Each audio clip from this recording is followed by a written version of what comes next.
I have a client, one of my online coaching clients who happens to be in the city for college, is actually taking the train out, and he's coming to come to my gym for the day, and we're gonna train together. He asked if I can help him out a little bit with his squat and deadlift and whatnot, so we're gonna do that today. We're gonna head off before we're late, and we'll catch you guys at the gym. The other thing I never really talked about, unless you follow me on Instagram stories, was I was talking about possibly starting up a podcast. And I think it's gonna be a go with me and my buddy Rishi. We have some really funny ideas and topics planned. It's not just going to be fitness and nutrition related. We'll talk more about that as him and I iron out the details, but it's gonna be damn funny. Even Brittany said she would watch it or listen to it. And you don't listen to any podcasts, right? No.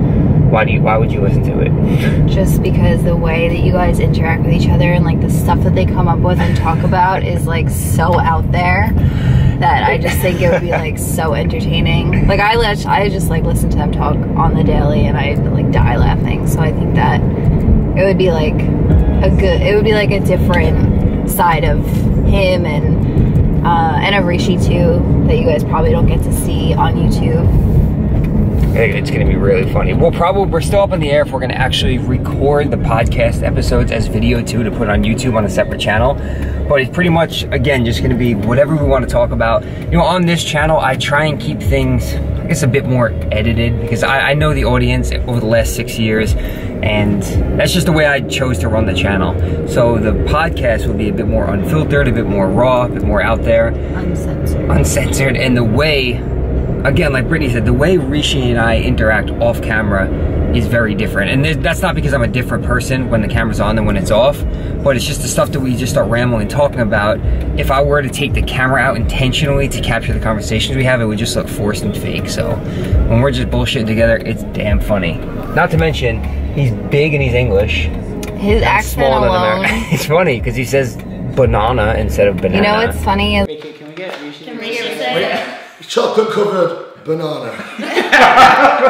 Like, you'll pick up on it as you like hear him talk more. You're gonna call him out on the me thing? The little things that he says, I just die laughing. Like this big, huge guy saying things like lovely. Like when food is good, they don't say like, oh, that was so good. They say like, oh, that was lovely. And it's just so funny.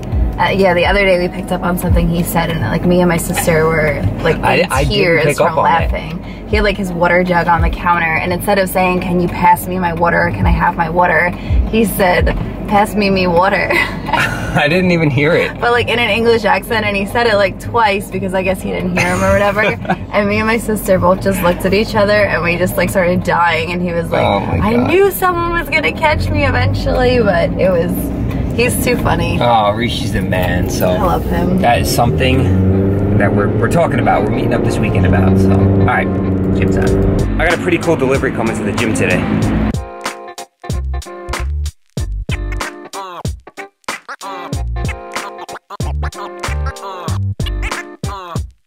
Yeah, that's official. The Halo top freezer. Now what we gotta do is stock it with some pints. That's cool.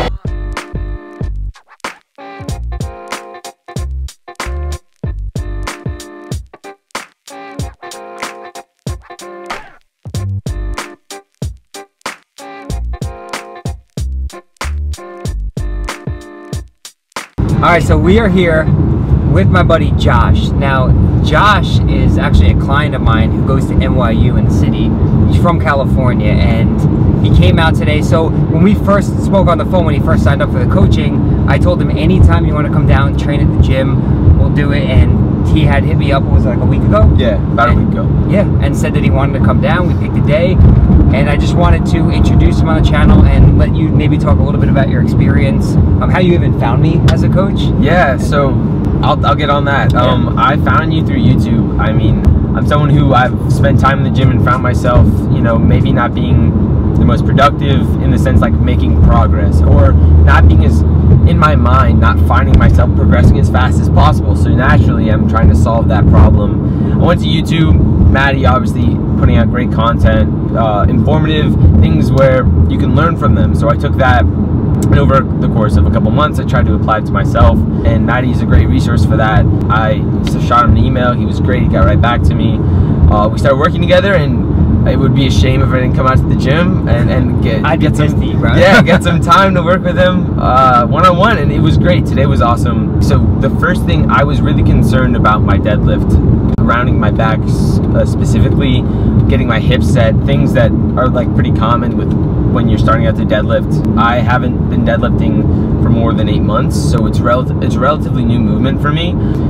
So as far as deadlifting, when we started with that, those were things that I took away, and I'll definitely be focusing on. And then, I mean, my squat as well. These are things where I want to create a foundation to make sure that when I do progress, when weight does go up in the bar, I'm not doing it. I don't have to reset. I don't have to, go back and rework my form because I was practicing a movement that isn't necessarily the right thing to practice.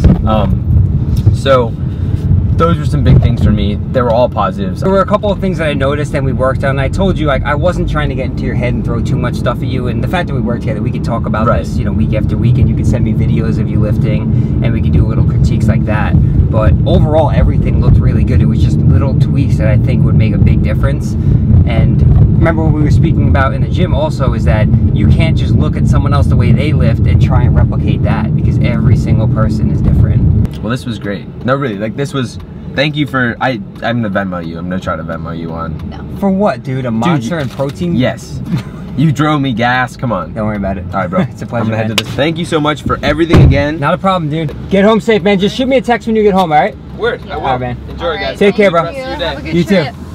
All right, so I'm gonna do a voiceover here and talk a little bit about what Josh and I spoke about inside the gym. Now, keep in mind, what you're watching right now was his first real working set of deadlifts. I told him to do his mobility, do his warming up as he normally would, and train as if I wasn't there, I wasn't watching, just the normal way you deadlift. And that was what his setup looked like, and that was how his deadlifts looked. So the first thing I noticed was that his neck was really cranked back, and I told him to try and keep a neutral head position, which is something that's hard to do because a lot of people usually deadlift with a mirror in front of them, so they're trying to watch their form. And just by making that simple correction, I already started to notice things were changing. And what you'll see is a side-by-side right here of how much different his form changed from very simple tweaks. So if you look on the left, the first thing that you're gonna notice is the head position. So on the left, you can see he's kind of looking up, and on the right, he's looking down a little bit more, picking a spot on the floor, and that puts him in a much better and safer position to begin the lift. And you also notice on the right-hand side that his scapula is directly over the bar and his shoulders are a bit more forward. So let's take a look at both of them. So on the right-hand side, we have a better starting position than on the left-hand side, but in both of them, you'll see that inclined shin angle, and that's gonna force the bar forward. So let's watch the two videos in slow motion, and you'll see that on the left-hand side, the hips start to rise early, and let's talk about why that might be. So a few things to keep in mind would first be that you wanna make sure that the bar is directly over your midfoot.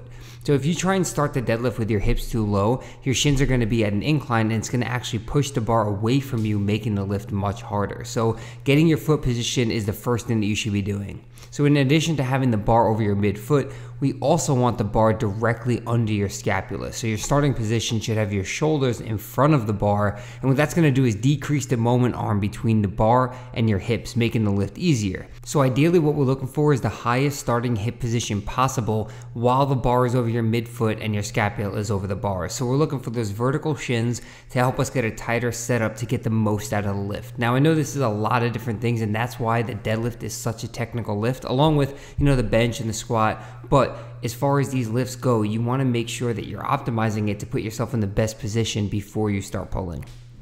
All right, so the next thing we're going to look at is Josh's squat, and I just want to make it clear that Josh did give me permission to make this video and critique his form, and I think it can be very valuable to watch something like this back, and I would love to have anyone do the same for me, because honestly, I believe that every single person can benefit from having their form looked at. So the first thing that I noticed was a bit of an aggressive unrack and walkout. So it's really important to make sure that the bar and weight settle before walking it back, and I know this sounds so simple and trivial, but it can actually make or break a lift, because you want to keep yourself as tight as possible and as in control as possible before you begin the squat. So this was me just explaining the importance of trying to get the same exact unrack and walkout every single time and staying tight. So this is a bad example of what it would look like. So forcefully unracking the bar and starting to step backwards before the weight settles. And then this is what a proper unrack and walkout would look like. So you want to get yourself under the bar as tight as possible. So make sure you're completely rigid, you're set up, you're tight, elbows go under the bar, you unrack the weight and stand up, let the weight settle, and then start your walkout. And ideally you would look for about a 3-step walkout. A lot of people tend to shuffle their feet around a little bit. That's normal, but the more you practice this, the better that you'll get. So you'll notice that he just did a perfect 3-step walkout. And if you look at the difference between the left side and then the right side, you'll notice the difference. On the left side, there's a lot more shuffle with the feet, and it seems like it takes him a little bit longer to get set up. And then on the right side, it's 3 steps and he's ready to go.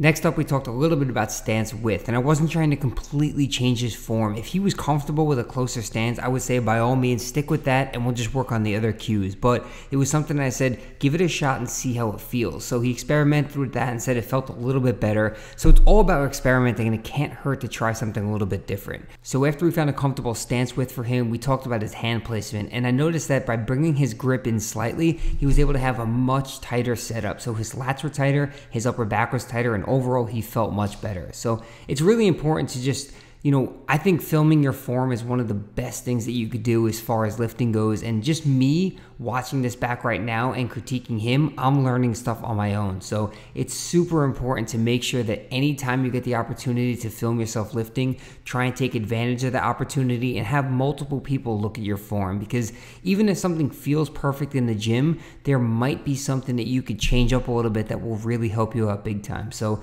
every single time that I train, I try and film a little bit of, even if it's just one set, just so I can continue to learn and get better at the movements. So to wrap up this commentary, I first have to give a huge shout out to Josh for not only allowing me to film his form, but to critique it for a YouTube video. And I really hope that someone watching this was able to get something positive or beneficial out of the video. And truthfully, there are times where I will sit here and just watch elite powerlifters perform movements, and I'll do my best to pick up on cues and learn from them. And there are tons of great articles and videos and posts about lifting which can help educate us, but nothing is going to beat practice. So if you can, film your lifts and let other people have a look at them, because you never know what you may pick up on, and the simplest tweak can make the biggest difference. So even the best lifters in the world are still trying to improve every single day. So don't get discouraged when you see there's room for improvement. Instead, learn from it and embrace it.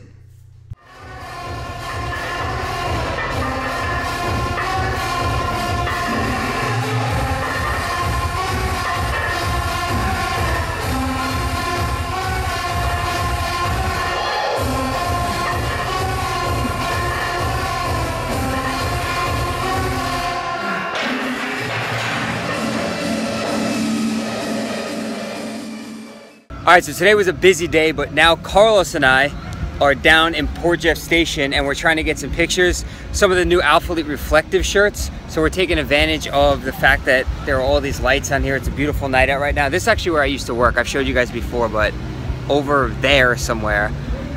So we got the LED panel light in case we need it.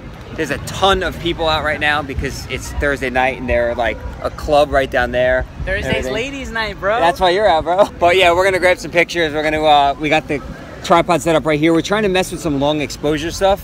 I think it's gonna come out pretty sick actually. And these are some of the shirts that we're taking pictures of. So with the light, when it hits the reflective, it actually looks pretty sick. It's hard to tell from here, but that's how we're pretty much going to end off tonight. So thank you guys for watching. Hopefully you got something from this video. I know it was a lot different, trying to be a bit more informative, working with my client and everything. So if you enjoyed the video, hit that thumbs up button, drop a comment down below, and we'll talk to you on the next one.